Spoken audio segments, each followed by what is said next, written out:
Good evening and welcome back to our virtual Dominion Energy Jazz Cafe with more new faces on the stage tonight. BJ Brown, thank you for that. Tonight with a fun, energetic evening of smooth jazz, we welcome Chan Hall and friends.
first song right there, man. That's one of my originals going back to my first album. Going back to Dreaming After Dark. That was such a great album for me because it's like, you know, you treat your first as your baby. Like your first is your last. So being that, I remember my friends here, they were with me on that first journey. I felt like I didn't know all of what I was doing, but they stuck it out with me. There was patience with me, and that tune was more general, but we made it more hip today. So that was a good tune off my first project, which, by the way, I've done 4 projects. I did Dreaming After Dark, Musical Addiction, Exhilarated, Enchantment, with my name in the middle, Enchantment. And then I did my latest project, which we'll be doing stuff from the latest project as well, which is called Something to Prove. But right now, I want to introduce my friends, the band. So over here to my far left, we have Mr. John Bennett. All right, woo! Then we have right here, my man, my brother, the bass, holding it down, Mr. Wayne Lewis. All right. Then here in the center, all right, we're gonna go ahead and just walk off the stage. You know, on this guy. But anyway, my buddy here, Ronnie Thomas, great guy, man. Ever since I met the guy, he's been extraordinary. He's always grown. So definitely love this guy. I don't think nobody can't like this guy. Just one of those guys. Just one of those guys, man. So we're gonna do another tune, and this one is actually from my second project, Musical Addiction. So the name of this tune is called Imagination Station. So I'll give you a little back history. So as a kid growing up in my hometown, there was a science museum called the Imagination Station. It was one of the science museums that all the kids in the area wanted to go to. So I wrote that tune based upon the feeling that I had about going to that going to that museum, going to the museum. So how I felt that day is what came to life at the piano from a childhood memory. So we got here is Imagination Station.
All right, yo.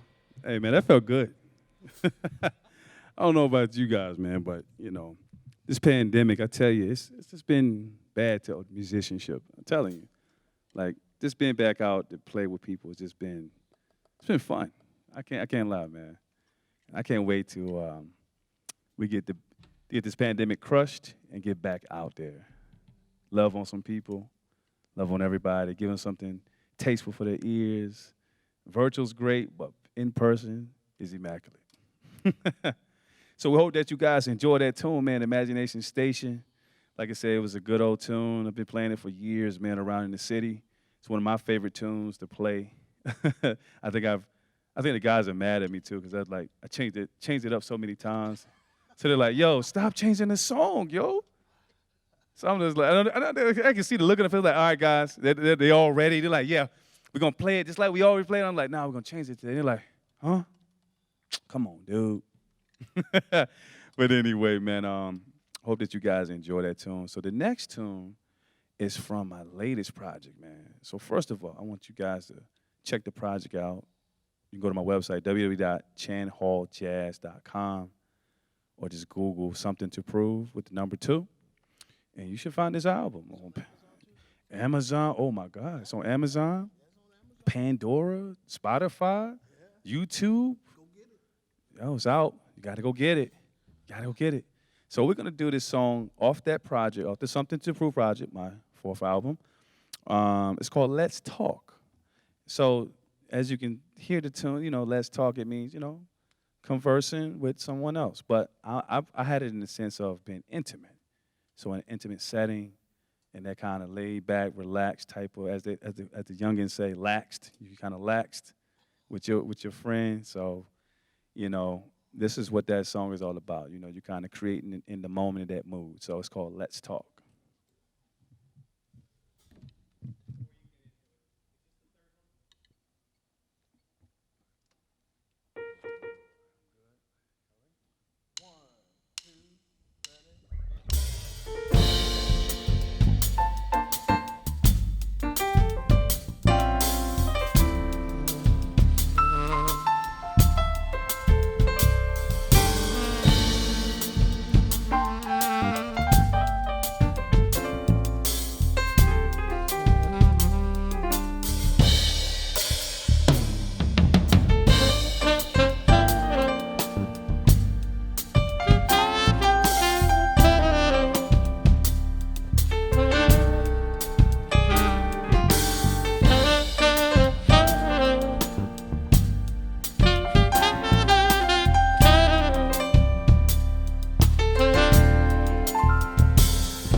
All right, all right. Chan Hall and friends. You know, I think somebody at home got a lesson already on the word modulation. With all that's going on behind me, this man has some metric modulation. We don't often talk about that. I don't know how much we talk about it in jazz, but somebody learned something here tonight. Chan, can we take a moment to learn something about you? Yes. Right over here. Well, Chan, thank you for that first set of music. It's been a joy to get to know you as a musician with my ears. Yeah, absolutely. I'm sure the folks at home feel the same. And we're eager to learn more about you. But before we get into our conversation, would you take a moment to tell us something about yourself in your own words? Something about myself is I'm resilient, I'm diligent. I finish till the job is done, you know, so you definitely can depend on me on that aspect. But I'm also, I'm smooth. Yeah. You know, so. Smooth for sure. Yeah. Even bring it up, that's a smooth move. All right, Mr. Smooth, what interests you in music? How did you get the bug? I got the bug in high school, actually. So I was in marching band. Let's rewind a little bit. So I got the bug just kind of going to D.C. I went to Washington, D.C. for actually a theatrical play at the Kennedy Center. Okay. It was a program called Outward Bound at the time. And when I went to that particular theatric and that play, we had a recess of about 25 minutes. Going into the lobby, they had a jazz trio playing in the bottom. And they were rocking. It would just seem so cool, man. And they were just pouring in and just having fun. It just looked so fun. So I was like, it would be cool to be a jazz musician. So that was at the age of, and like 7th grade, around that age group. And then when I got to high school, I wanted to play drums originally. So I signed up for percussion class, thinking, hey, I'm gonna play the drum set. Well, I had a rude awakening. My instructor ended up putting me in auxiliary percussions. But what he did was he put me on the vibraphone and the marimbas, which is a keyboardic instrument. So I'm thinking, man, dude, I'm trying to play drums, man. I don't want to play no vibraphone, dude. Like, that's apples and oranges. Come on, like, give me some shots at the drum set. Wouldn't do it. So I'm a very competitive person, so he challenged me every day. And that pulled me in to learn the instrument, and we would go back and forth until I learned my instrument. And then eventually he put me in marching band. I was like, what am I doing in marching band? And then that translated to the piano, about 15. Later on, fast forward time, I'm in college. I'm trying for my basketball dream. It doesn't happen. In the midst of college, I moved to Richmond. And when I moved to Richmond, I went to a little spot called Emilio's at the time. And I just happened to walk in the place, just a random place. I was like, I'm listening to some live music in the city. And once I saw it, I was like, yo, I can actually do my other dream, which was jazz. So I'm like, look, why not try to go after it? I'm here now. The basketball, that's done. That's all political. If you don't make the age bracket, it's pretty much done. Yeah. Jazz, you can do this until you die. So I'm like, look, why not go after it? So that's what kind of sparked me to kind of get into it. Do it till you die. And many of us, Mozart died writing that Requiem of his. You know, we keep on going. Can't let the art go. Where are you from, if not from Richmond? I am from a small town outside of Raleigh called named Wilson, North Carolina. Stop. Yeah. Okay, I know Wilson well. I know Wilson very well. That is a small town. It is. With one great big haunted house I used to spend some time in. I've got some family down there in North Carolina. Okay. Okay, I want to go back to your 15 years old, and you had some experience reading music and finding rhythms on the vibraphone. How does that translate to the piano for you? Yes. So a lot of people ask that question, but it's exactly what the piano is, except the sticks will represent, if you watch me play the piano, the sticks would be my 2 fingers. So that would represent what would be on the piano. So it's always the sections up top of the 2 and 3s and at the bottom. So that never changed. You know, the layout of the instruments, you've got your white notes, your black notes. Absolutely. They've got technical terms, but you know, we'll say white and black right now because that's what it looks like on the piano. But it's the same way on that vibraphone, xylophone. All of those look the same, so you can strike those notes. Ever two in one hand with you? Yeah, you have two in one hand. That way you can make a chord with the mallets.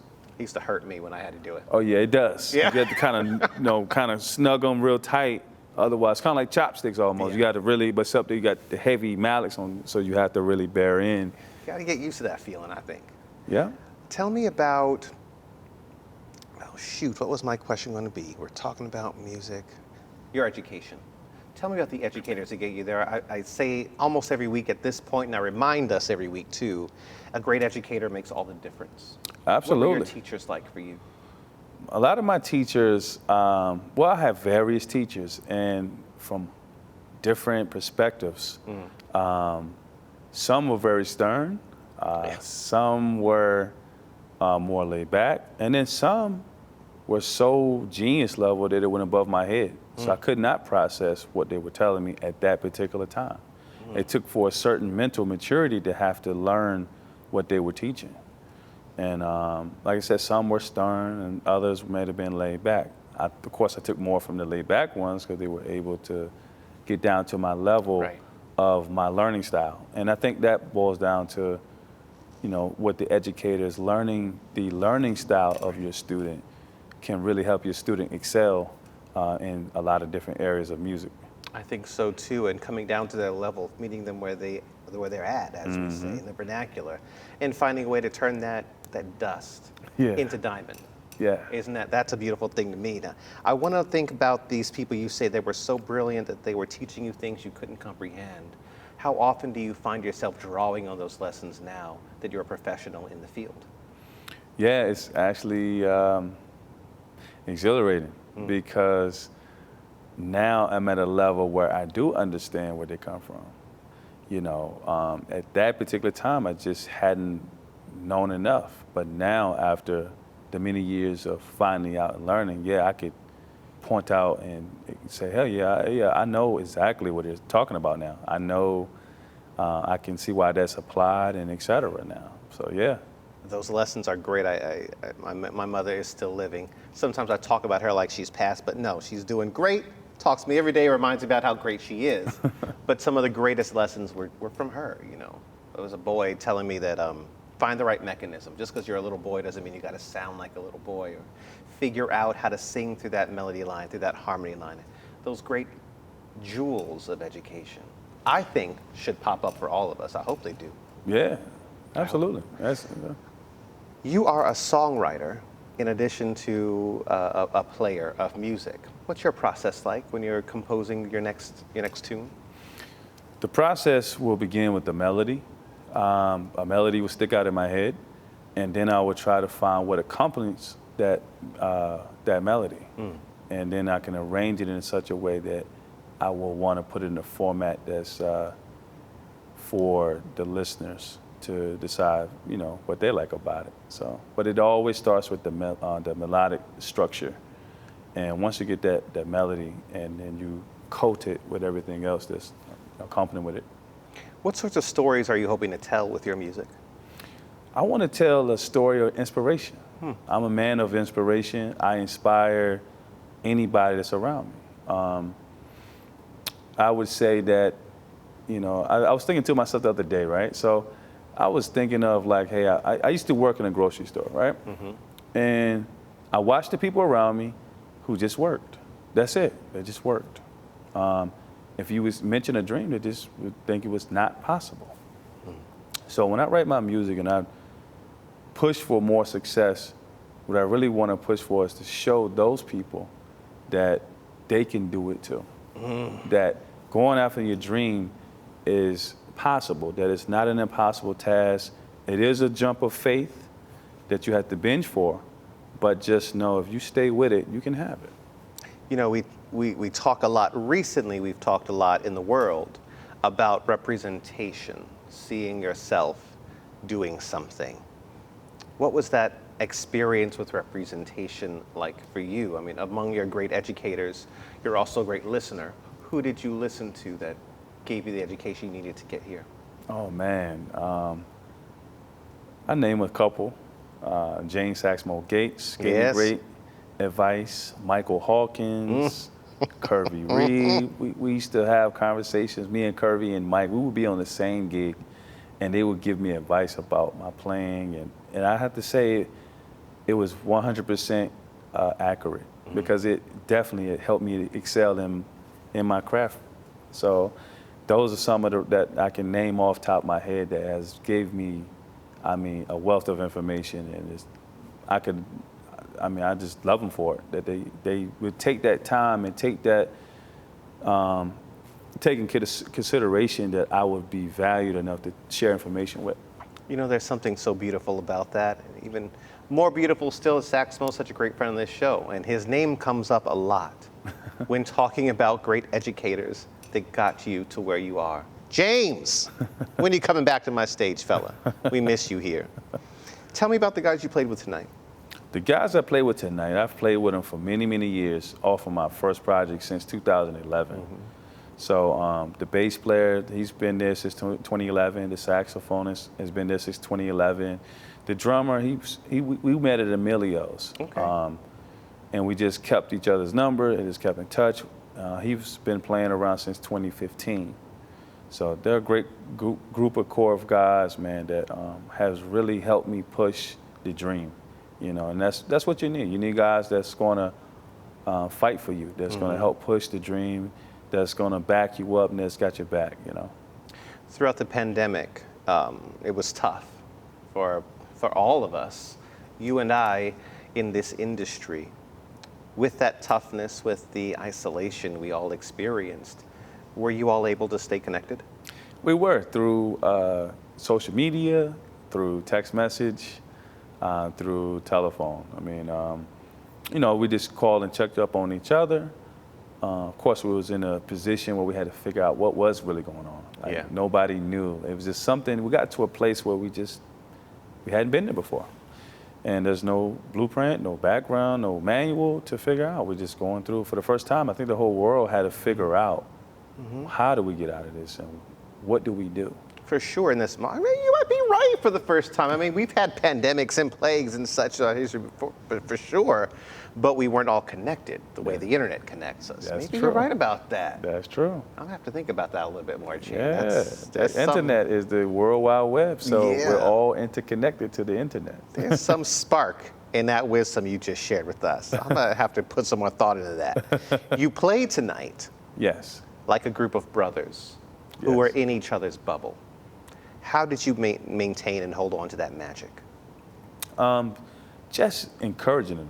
You know, encouragement goes a long way. And once again, I'm a man of inspiration. So I inspire them to, you know, to get better. I inspire them to relax and have a good time. I inspire them in other ways and aspects of their life. And not just through music, but I connect to them in other ways. And that takes the shell and the coating off and makes the glue to makes us a better bond.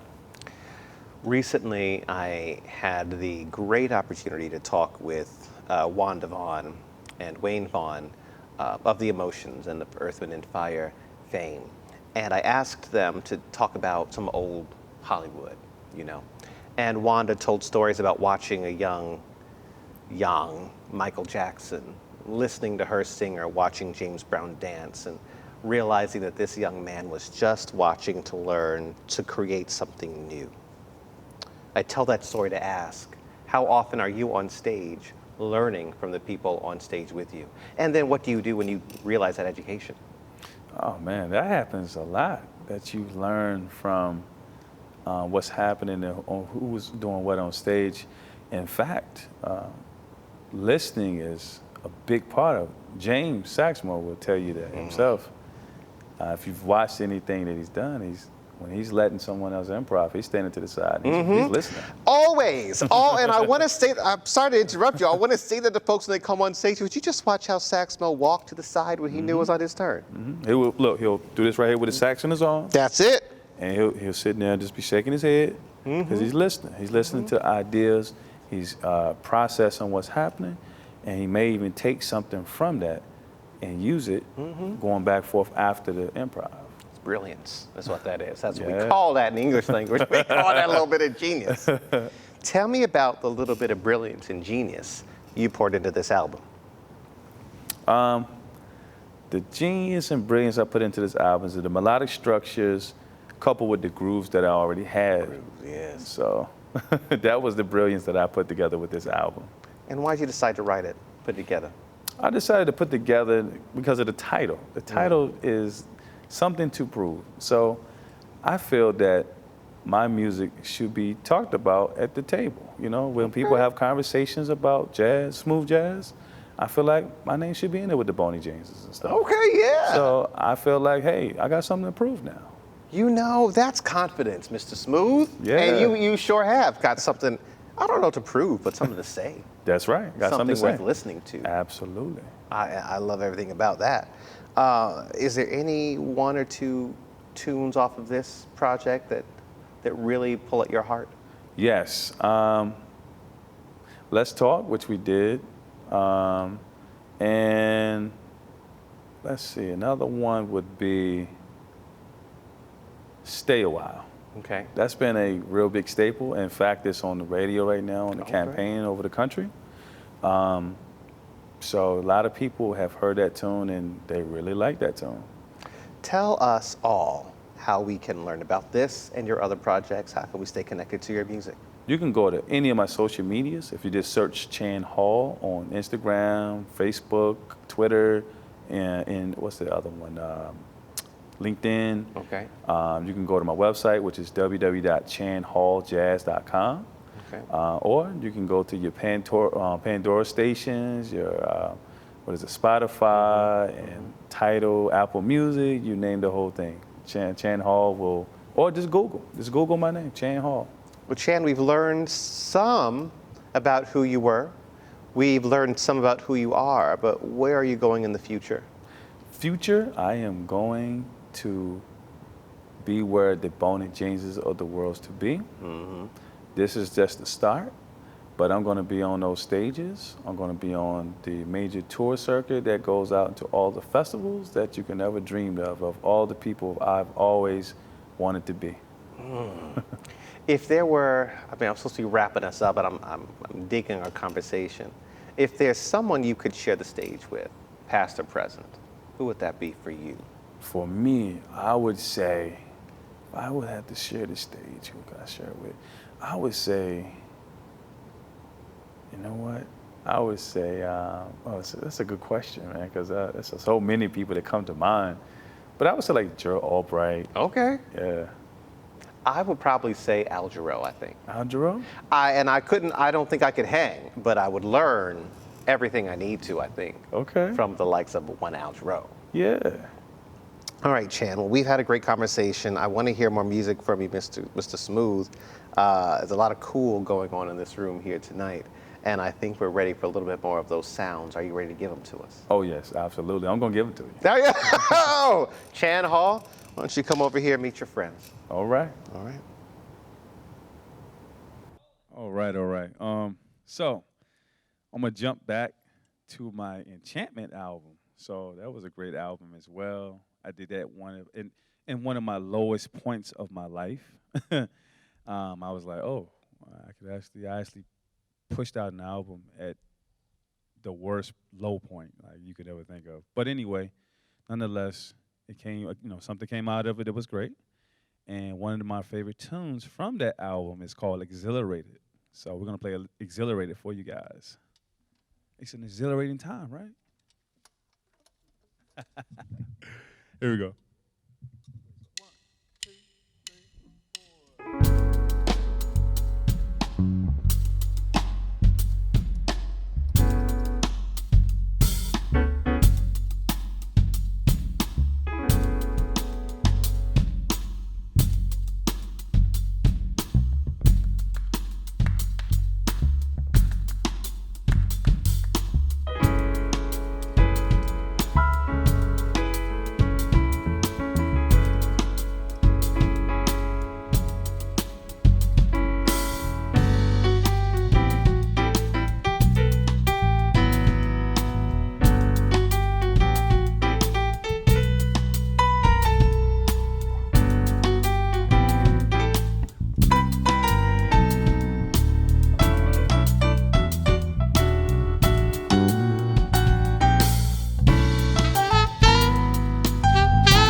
right. Hey, man. You guys exhilarated? There we go. That's what I'm talking about. Now we looking exhilarated, man. Hey, cameraman, we exhilarated? All right, there we go. You exhilarated? Nah, the camera. There we go. Yeah. Woo. That's what I'm talking about, man. Anyway, the next tune that we got is another original, which we're doing all originals tonight. It's called The Sequence. That came off of, once again, my baby, my first everything, the first album, Dreaming After Dark, which I came up with the name of the album was because, my dream normally happens after dark, jazz. So, we're going to do a little sequence for you guys. Sit back, chill, and relax. Sequence, baby.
Get a drummer song.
All right.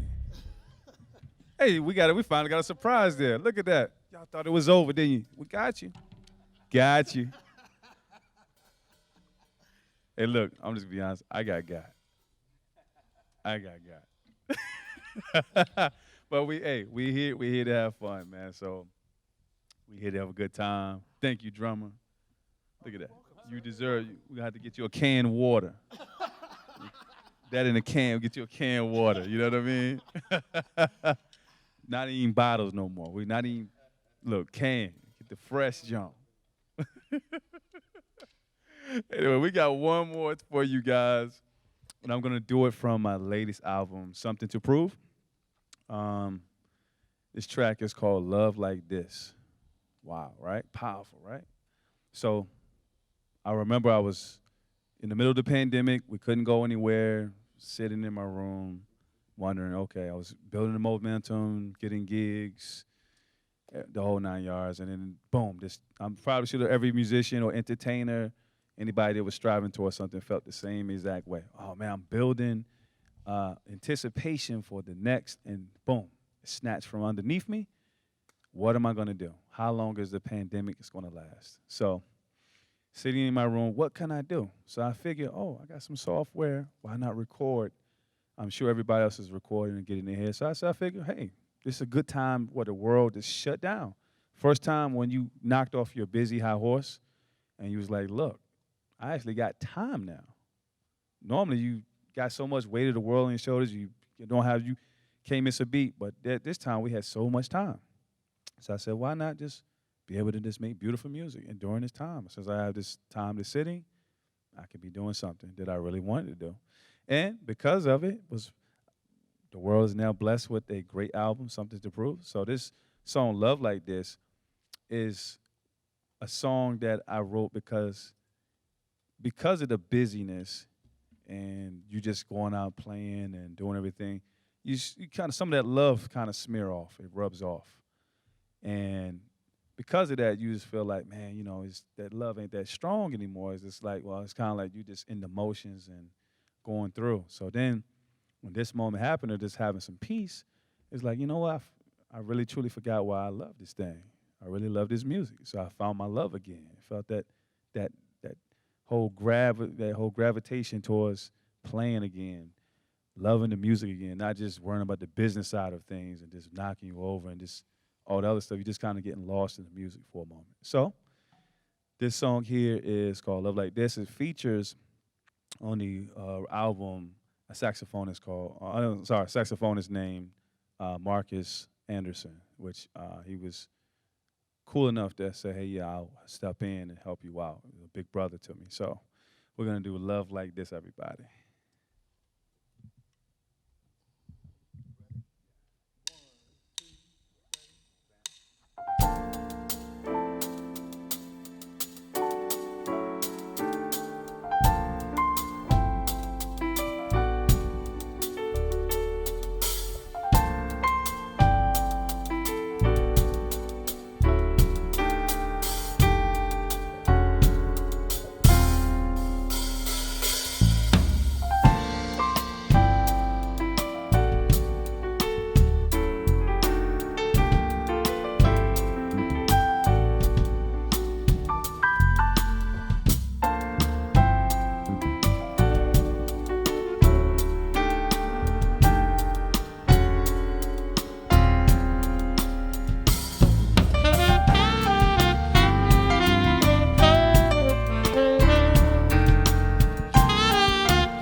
Wow, fellas.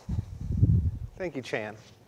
I don't think we've done much smooth jazz on the program here tonight, but I'll tell you what, there's a little bit too much cool in the room. I think it's about to explode. With all you guys, I think I gotta release you before we have no museum left. Thank you, fellas, for that evening. Somebody at home fell in love. I'm sure there were a lot of people dancing. Somebody got in close. Thank you for providing that for our town. Thank you, fellas. BJ Brown, you did it again. Thank you so much, Richmond Jazz Society, for sending us musicians of this caliber. Dominion Energy, for keeping us going year after year, really. I almost said week after week, but you take care of us for the year. Remember Tommy Productions behind those cameras nodding up and down like they did earlier. Thank you for capturing it, and Chris up in that booth for mixing it the way he does. Those of you at home, thank you for loving with us. Thank you for listening to us, and thank you for learning from us.